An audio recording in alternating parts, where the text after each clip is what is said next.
Alakazam is a deck that is on many people's minds. So many people swear by it, swear it's so good. Other people, including myself, don't really think too much of it. I haven't been super impressed. Like, obviously it has some really good matchups being a single price deck that can 1-KO things, but overall, Mist Energy being around causes problems. You have to play a huge amount of like battle cages, which hit into your consistency since you can't play big amounts of Artazon. You also have to play Enhanced Hammer to get rid of those missed energies. But if things go well, the deck is obviously very good. But that's a big if, right? Many things can go wrong.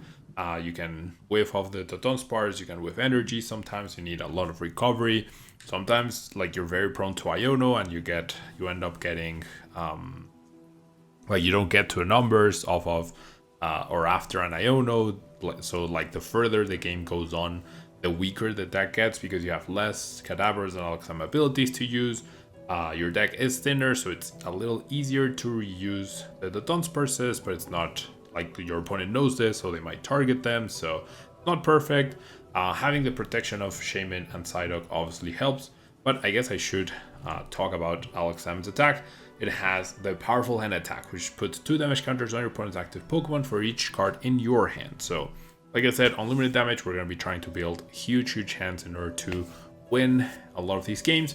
And then we have the Psychic Draw ability, where once you evolve either Abra or Kadabra from your hand into Alakazam, you get to draw 3 cards. Kadabra has a similar ability, Psychic Draw, but you only get to draw 2 cards. The attack Super Cyborg, probably irrelevant. And then we have a split of the Abras, the 50 HP, which does 10 and switches back to the bench. And also this 40 HP Abra, which has a very unique teleporter ability. If it's inactive, you may shuffle it and all cards attached to it into your deck. So this Abra plus the Jet Energy is actually a way to avoid deck out. So you can never deck out with this deck if you play it right. As like in case you get to a late game, you need huge hands, you need to draw most of your deck. But this guarantees that you'll have some option in order to stabilize. Now, other than that, we have a Dawn plus Hilda engine. Dawn feels like it was made for this deck. Gets you Alakazam, gets you a Kadabra or the Dunsparce, and gets you any basic you might need. Hilda, of course, very good as well. Can search for the Psychic Energies, which we play very little of. But we have the Wondrous Patch to recover them, and can also search for that Enriching Energy, which draws those 4 cards, which is huge, and can also find the Jet Energy in a pinch. Now, with all the draw, probably won't be needing, like, we're probably gonna be able to access whatever we need. Cypher Maniac is something that I've thought about in this deck, since you're, like, always drawing so much, like, why not draw the 2 specific cards you need just to make sure you don't whiff, like, could be extra evolutions, could be that crucial rare candy, could be like energy and something else that perhaps Hilda or even the Colress Tenacity can't find you. Search for your stadiums, etc. So something to keep in mind for the future. And then we have a Xerosic, Machinations. The original list for this had 2. I imagine this is like a very specific tech for the mirror. Like it's probably useful against many things, Cold and Go, Mega Absol, whatever. Any Mega Kangaskhan deck that draws a lot of cards, but in the mirror match, the Xerosic is probably pretty good. So we're keeping 1, I'm gonna respect that. But this is like the most suspect card to me for sure. And then in terms of recovery, we have both Miriam, which shuffles up to 5 Pokemon from our discard pile into our deck, and then we draw 3 cards. And we also have Tulip, which puts any 4 of any combination of Psychic Pokemon and Psychic Energy cards back from our discard pile into our hand. So both have their uses, along with a Night Stretcher, plenty of recovery to go around. We have Pulse Sorters and Counter Catcher as well to chase down threats. And then, like I mentioned in the beginning, Shaymin to protect our bench from damage, Psyduck to protect our bench from those pesky Dusknoirs. And we have the copy of Fan Rotom to help get a lot of the Dunsparces going. Bench management is very crucial in this deck, so having a Fan Rotom on the bench might prove to be a little risky in some situations, or not risky, but like it provides early aggression, which is nice, or can provide early aggression, which is nice, but it's not perfect. So with all of that in mind, all over the place, like I said, I haven't played too much with this deck so far, but let's change that today. Let's jump some games and see how we do.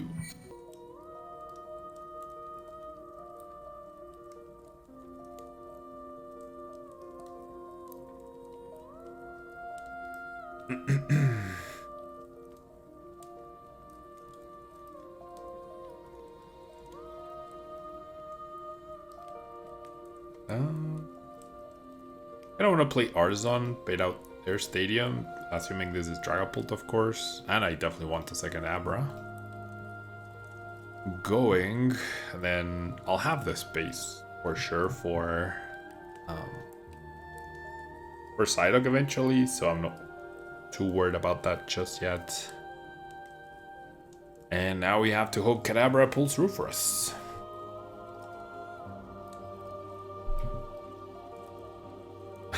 Jonathan, no, it was one Turo, but like at that point in the format, nobody played Turo in Gardevoir, so yeah. And Smoke, yeah, I mean, the thing is, like, I am not kidding. This is how my games in real life go as well. I just sit there, watch my opponents play whilst they have raw secret boxes in their hand, raw trolleys. I go draw paths using collect with Ralts. That was my experience yesterday at the League Cup. I used collect with Ralts way too many times yesterday. I priced Kirlia, my one of Kirlia, I priced it. I played 5 best of 3s, 6 best of 3s. I'm like, and that's, I must have played like 15 games. I must have priced Kirlia like 5 times out of those 15 games when it's 10% chance. It's just, it's insane. It's generally insane. I am not kidding when I say, like, what happens here is exactly how my real life games go. All right, top deck Jet is pretty good.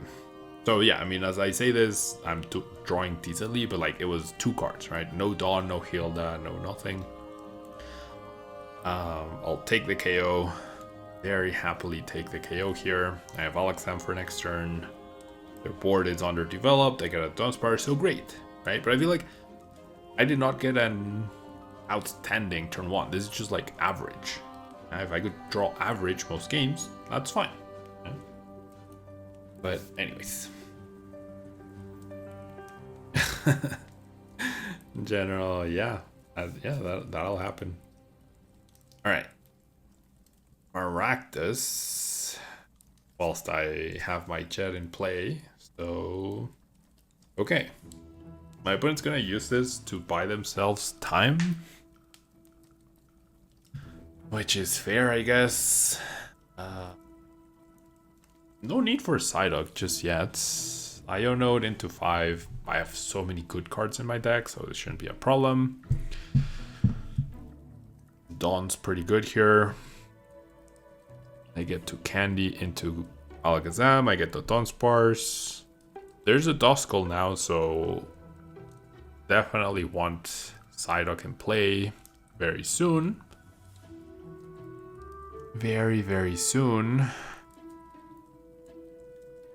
But yeah, sorry, I just like, I definitely also get tilted very easily when things like that happen, but it's like the Absol game and now this one, it's insane.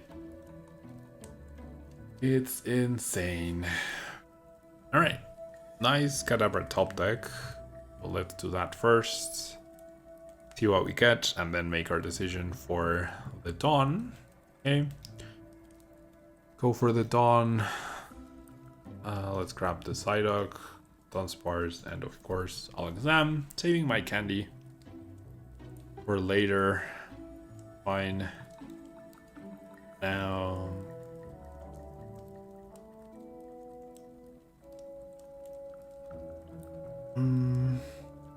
I'll save this. Well, it's not. I'm not saving it, but I'll do that. And then Maractus, so annoying.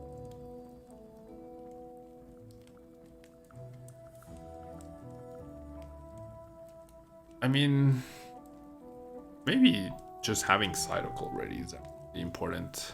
So let me do that. I have all 3 battle cages in my hand now. All 3 battle cages in my hand. Probably not ideal. I'll consider playing one next turn.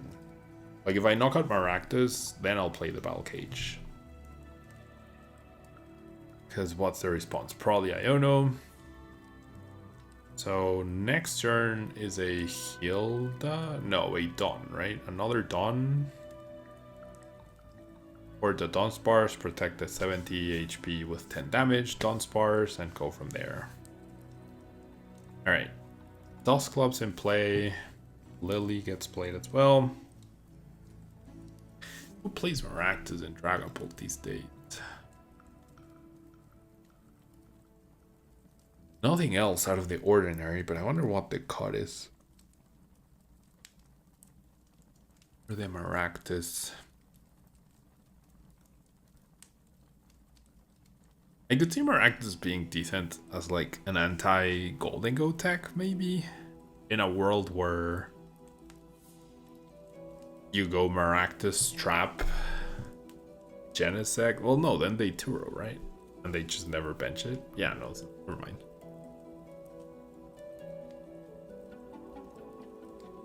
Alright. Attachment to the Dracloak. Another corner. Oh, I do want to leave this Alakazam ready to go. So let's go Alakazam. All 3 cards. So Enhanced Hammer is tempting. All 3 Hilda and all 3 Battle Cage. So once they Iono, I won't be able to search for it. Alright, I'm gonna Battle Cage and I'm gonna Enhanced Hammer away the energy as I take this knockout. And yes, I will Dawn. Do want the Dunsparce here. Just to make sure that my opponent can only get... We're gonna get 2 prizes. Now, after...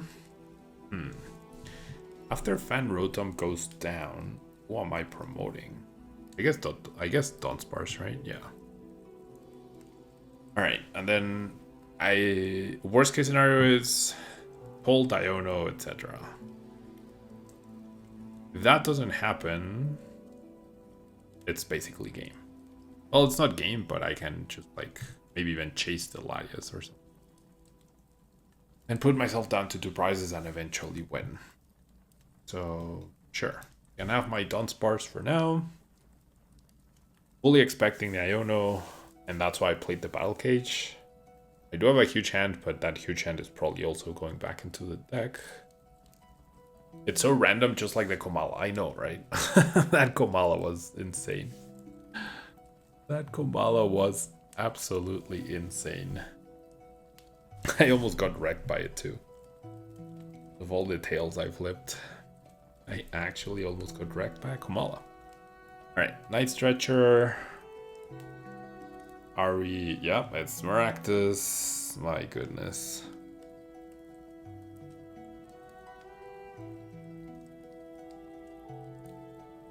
So... Is it a counter catcher Psyduck angle here? Okay, so if they do that, I'm just gonna go boss their Dusclops. They counter catcher, trap the Psyduck. Oh, well, okay, they commit the energy. They play the tower, sure. Okay, and we do see the Iono, so...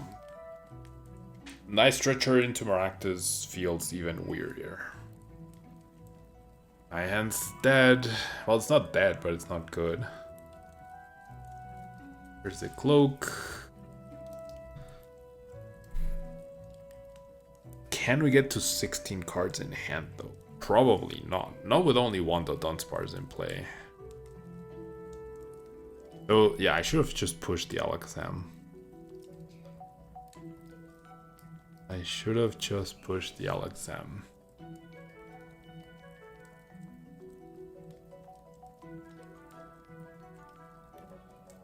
You can also have Crispin. I mean, yeah, he could. That's for sure. These decks usually don't play Crispin, but he definitely could. Alright. Oh, not ideal. This will shuffle my deck. Psychic Energy, not very useful. Colress is probably one of the least useful cards to get here. I guess it gets me Enriching and Battle Cage, so maybe that's not too bad. If I play Colress, so what I'm thinking is boss onto the Dusclops to buy me a turn to reestablish my board. Seems good.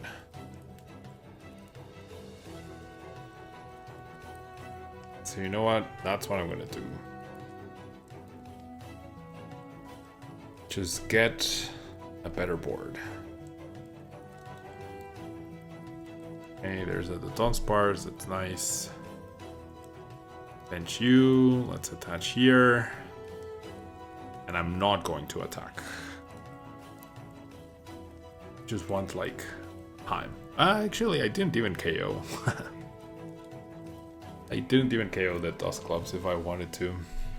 Okay, and then next turn we go Colress, Enriching, the Dunsparce, Battle Cage, blah blah blah blah blah. So a play they could have is, which would actually, so they could actually have an insane play here. They could Turo the Halucha, place 10 on Psyduck, Dusar, 130 on the bench Alakazam, KO, GG. That's actually a possible play they have.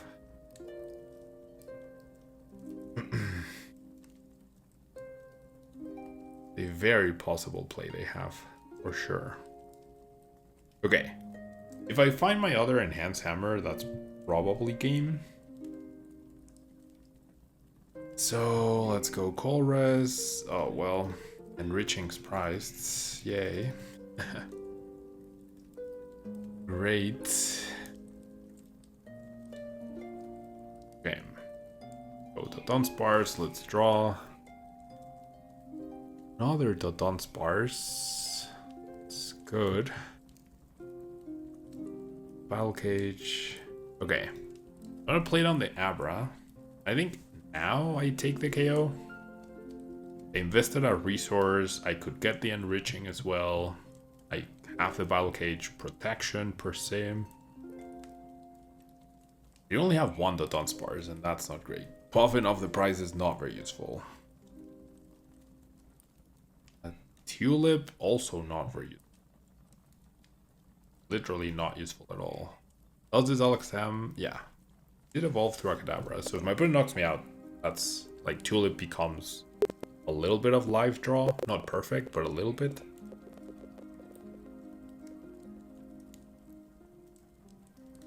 ¿Qué tal, Alecita del Diablo? Amas a los Dunsparce. Okay, my opponent of course has the Jamming Tower immediately. And will be, okay.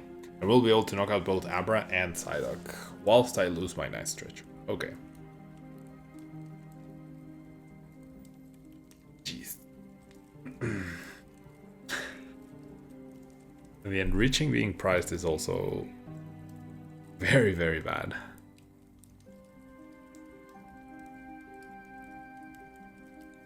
Gosh, this deck is so bad, but it's even worse when your opponent just has everything every turn. I mean, they haven't had everything every turn, but the Jamming Tower is huge here. ¿Cómo buscas ese deck? Así armadito, ¿cómo? O sea, pues es un deck de Alakazam. Te puedo dejar aquí el link. Aquí está el link, que no lo recomiendo. No recomiendo usar este deck. King Alpha, thanks so much for follow. Ender, thanks so much for follow as well. Sorry I missed that.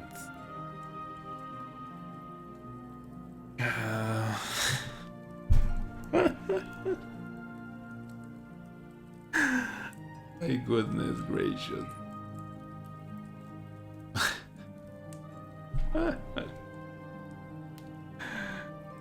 This deck is so bad. Deck is so bad. Okay, this is actually the last game I'm gonna play with this deck. This is not fun. Playing crappy decks is not fun.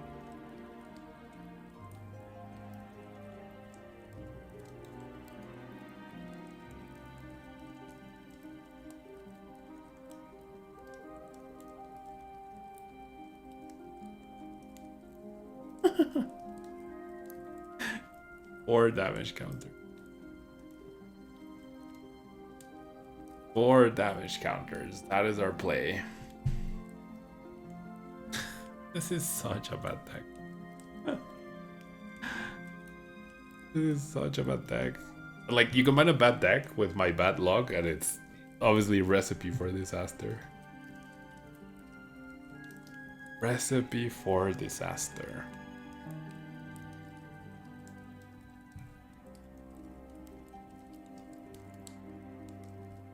Exacto, ya nos faltan 280. Yeah, I cannot recommend this deck whatsoever. Whatsoever. If by amazing you mean crap, then yes. It definitely is. Alright. Done with the crappy deck. Si estás buscando algún producto o carta de Pokémon, puedes encontrarlo en hyperbeamcards.com y utiliza el código tablemon para un 5% de descuento en tu compra.